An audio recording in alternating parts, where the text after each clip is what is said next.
Happy Saturday to you, everyone. Hope you're doing very well out there today.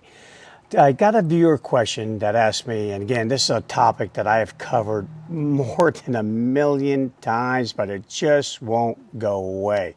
So here we go again. The viewer question is, Bryan, what is aversive conditioning? And apparently her trainer has told her that using aversive conditioning when training your dog is harmful and you shouldn't do it. Oh, okay. No offense to you, viewer. Offense intended to that trainer. I'm going to give this thing my 2 cents worth, and that's all I'm going to give it because that's all it deserves. Okay, so for those of you that might be a little bit new to this word that a lot of trainers like to throw around, aversive and aversive stimuli, aversive stimulus, let's just give you a little bit of a background on it, or the definition. Aversives are unpleasant stimuli that induce changes in behavior via a negative reinforcement or a positive punishment. And by applying those immediately before, like example, leave it. Don't touch that. Leave it. By applying it immediately before or after an undesired behavior, it increases the likelihood that the targeted behavior will not occur again in the future. Now, aversive conditioning is used all throughout the world of psychology to help humans, yeah, that's us, go away from and basically rid ourselves of very bad habits or behaviors that can be harmful to ourselves. And those can include everything from overeating to gambling to alcoholism. It can also be smoking, biting your nails. Anyway, with a lot of these conditions, medications are given that make you feel like I'm not hungry. I really just don't want to eat. And then there's ones that you take that if you drink, well, then you're going to be visiting Ralph. And you know what I mean by that. So these are there to actually help people, help them, save you from yourself. Absolutely. The world can't operate without aversive conditioning. It can't. It's not all rainbows and unicorns out there. In life gives you a lot of little hurts in hopes that you will avoid big hurts. That's what she does. She does it to you. She does it to me. She certainly does it to dogs. Agonism, which uses aversive conditioning, is the glue, is the very glue that holds social predatory group living animals together. Yeah, they've done a lot of experiments around this world, some just recently in this country, in which they said, you the people, you do what you want to do. We'll remove every bit of aversive conditioning out there, period. We won't give you anything unpleasant. And all that happens is those people gave unpleasant things to one another. So it doesn't work. Agonism is what holds hierarchies together. It is the very glue that tethers dominance and submission. You can't live in a world without being subjected to aversive conditioning. Whether you got one of those bad habits I mentioned or not, again, this life is chock full of little hurts to make sure you avoid big hurts.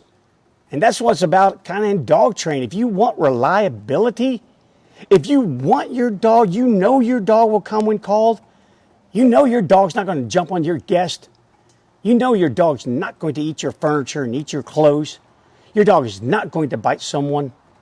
Your dog will do what you tell it to do. And of course, I've already told you 1,000,000 times, that is the road to happiness. That is it. That is the road to freedom. There's no other way. I know of no other way to get from point A to point B. You introduce a program in which there is never any aversive conditioning, never, you will not achieve reliability, 100% reliability, the reliability that I'm speaking of that allows you to take your dog anywhere you want. Go on any walk, go to any cafe, have any guest over that you know will never, ever do a behavior that could endanger itself, endanger you, endanger your guest, or just make it a darn lousy life. Yeah, it's it. If you take us humans and you remove us today from this entire world and you left this world to dogs, what do you think they're going to use? What do you think they still have fangs and claws? God, I'll be honest with you. I don't know why I have to still keep addressing this. If you don't have the will to actually make your dog do something, do your dog a favor. Get rid of it. You know, the last couple of days I've been talking about how to protect your dog from dangerous animals, coyotes and bears.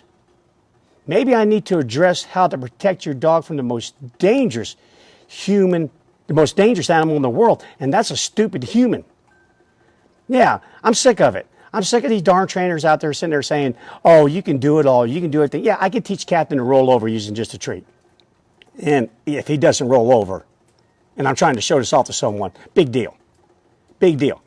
But if he doesn't come to me when I call him because he's standing dead smack in the middle of the road because that ball I threw bounced off a tree and landed out there in that road, and here comes a car, that's a big deal.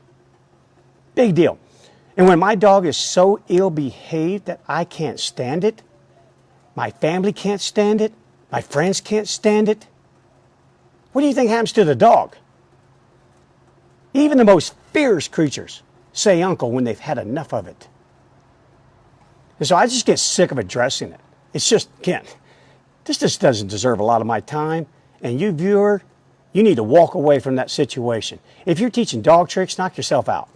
Get it done. You can use all the treats you want, all the balls you want, and everything else. But at the end of the day, dogs are put in this world to operate as dogs, not as humans. They have their own rules, their own governing instinct, their own regulators, their own ways of doing things. And sometimes those coincide perfectly with us. And other times, they smash together. If you want to enhance your dog's life, God, I just got done doing it. I just got back from the mountains. There's nothing like watching your dog run. There's nothing like it. God, I wish you guys could feel my joy. And you've seen Captain a million times these videos. Oh gosh, he has had aversive conditioning done to him. He'll tell you, oh yeah, he got a couple little hurts, so he gets to avoid the big hurts. We use it to save humans. We should use it to save our dogs.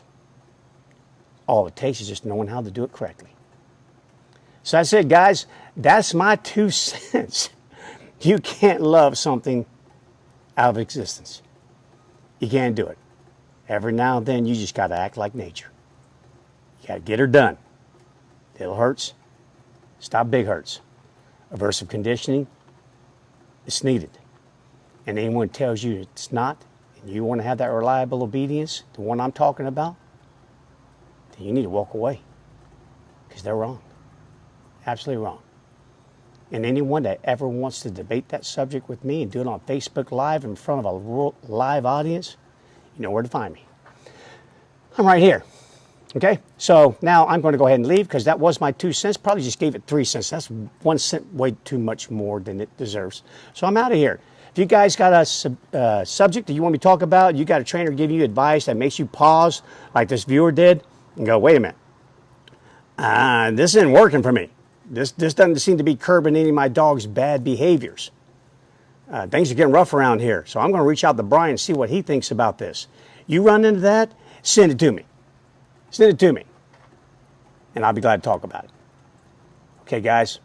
Enjoy the rest of your Saturday. Be safe out there. And make a great training day so you can have a great life with your dogs. That's what this whole darn thing's about.